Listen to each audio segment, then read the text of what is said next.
जिन नेताओं को 2024 लोकसभा चुनाव के तारीखों का इंतजार था, अब वो इंतजार की घड़ी खत्म हो गई है, क्योंकि चुनाव आयोग ने चुनाव की तारीखों का ऐलान कर दिया है।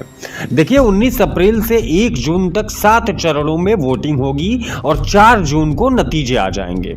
पहला मतदान 19 अप्रैल को होगा, जबकि मतगणना 4 जून को होगी।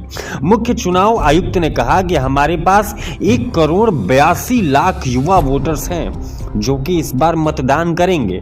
उन्होंने कहा कि 18 से 29 साल के 21.5 लाख वोटर हैं। साथ ही कहा कि हम मतदाता सूची बनाने और सुधार की प्रक्रिया में राजनीतिक दलों का सहयोग लेते हैं। ड्राफ्ट रोल दिखाकर राय लेकर हमने सबसे सॉलिड मतदाता सूची तैयार की है। देखिए, जिन भी नेताओं को इंतजार था, वो इंतजार की घड़ी खत्म हो चुकी है। मुख्य चुनाव आयुक्त राजीव कुमार ने इलेक्शन की तारीखों का ऐलान कर दिया है। बता दें कि लोकसभा चुनाव 7 चरणों में होंगे, जबकि काउंटिंग 4 जून को होगी। एक बार और बता रहा हूं आपको, पहला चरण 19 अप्रैल को, दूसरा 26 अप्रैल को, तीसरा 7 मई को, चौथा 13 मई को और पांचवा 20 मई को और छठा 25 मई को और 7वां चरण जो होगा, जो अंतिम चरण होगा, 1 जून को होगा। ठीक उसके कुछ ही दिनों बाद चुनाव का रिजल्ट आप सभी के सामने होगा। मुख्य चुनाव आयुक्त राजीव कुमार ने कहा कि चुनाव के लिए हमारी टीम तैयार है। उन्होंने कहा कि चुनाव में 97 करोड़ वोटर्स मतदान करेंगे।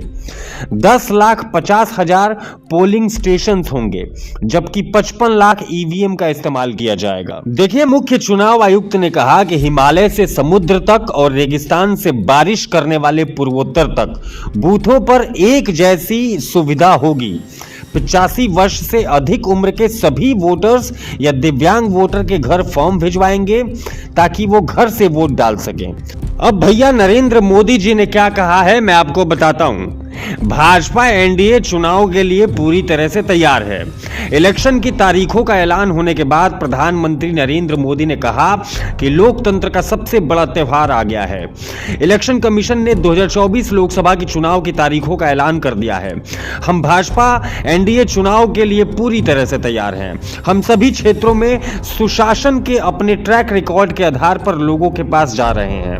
10 साल पहले हमारे सत्ता संभालने से पहले भारत के लोग इंडी गठबंधन के दयनीय शासन के कारण ठगा हुआ और निराश महसूस कर रहे थे।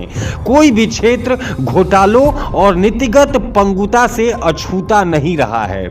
विश्व ने भारत का साथ छोड़ दिया था, लेकिन वहां से यह एक शानदार बदलाव रहा है।